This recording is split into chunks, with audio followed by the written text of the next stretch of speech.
किस चीज़ का आवेदन दिए हैं सब थाना में? असल में देश का जो तिरंगा झंडा है, हमारे देश का मान है, गौरव है, और पटोरी एसडीओ के बॉडीगार्ड के द्वारा इसका अपमान किया जा रहा है। अब पूछेंगे कैसे अपमान किया जा रहा है, तो जैसे ही हमारे नज़र में आया तो हमने आज पटोरी थाना से लेकर के भारत सरकार, बिहार सरकार, समस्तीपुर एसपी, डीएम, इसके अलावा जितने भी आला पदाधिकारी हैं सभी को ईमेल के द्वारा भेजा है। और उसके साथ ही अभी पटोरी थाना प्रभारी को हमने इस ईमेल का प्रिंट आउट लेकर के और एक्ट में और जो केंद्र सरकार का नोटिस था उसका तकरीबन 29 पेज था, उसको रिसीव करा करके आए हैं। अब आप पूछेगा जैसा कि क्या है, तो भारत सरकार के गृह मंत्रालय ने 11 जनवरी 2022 को सभी राज्य सरकार के मुख्य सचिव को भारतीय झंडा संहिता 2002 तथा राष्ट्रीय गौरव अपमान निवारण अधिनियम 1971 में निर्दिष्ट नियमों को कड़ाई से पालन करने का आदेश दिया था। समझ गए?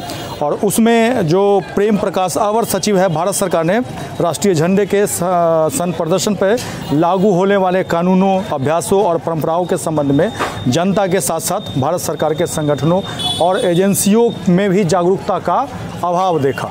मतलब ये लोग भी सही से पालन नहीं कर पा रहे हैं और इसी के लिए नोटिस जारी किया गया था, जिसमें यही है कि सार्वजनिक स्थान पे या किसी भी स्थान पे आप भारतीय झंडे का अपमान नहीं कर सकते। क्या लगता है सर कि पटोरी प्रशासन इस पर उचित कार्रवाई करेगी क्या? अब देखिए, अब उसमें क्या है कि 3 वर्ष का अगर कोई भारतीय झंडे का अपमान करता है तो 3 वर्ष का सज़ा है, जुर्माना है या फिर दोनों है। और इसमें पटोरी जो एसडीओ हैं उनका जो बॉडीगार्ड है वो क्या करता है, अपने कैप में तिरंगे झंडे को पहन रहा है। अब आपको बता दूं कि भारतीय झंडा संहिता 2002 भाग 2 धारा 1, 2, 3 ये सब सेक्शन है, उसके 5 के अंदर किसी प्रकार की पोशाक या वर्दी के भाग में झंडे का प्रयोग नहीं किया जाएगा।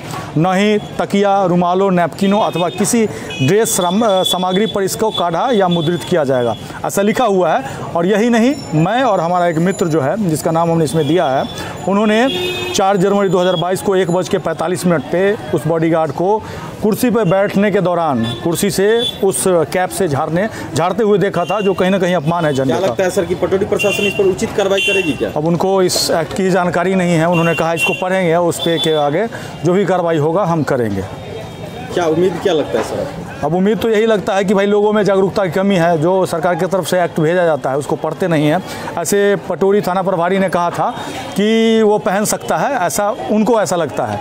तो हमने कहा कि भाई अगर ऐसा पहन सकता है होता तो आपके डीजीपी महोदय भी पहनते उसको, आपके वर्दी के द्वारा दिया जाता। मार्केट से अगर ख़रीद करके वो पहना है तो कहीं ना कहीं गलत है, या फिर इसको जांच करके कार्रवाई की ज़रूरत है। और लोगों के अंदर भी जागरूकता करने की ज़रूरत है अगर इस तरह का आप करते हैं, क्योंकि आप कैप जब पहनिएगा झंडा लगा करके, वो गंदा होगा तो आप उसको धोइएगा, पटकिएगा, उसको निचोड़िएगा और तब जा करके धूप में उसको सुखाइएगा। जबकि झंडा के साथ ये सब करते हैं तो कहीं ना कहीं 3 साल का जेल है और जुर्माना है।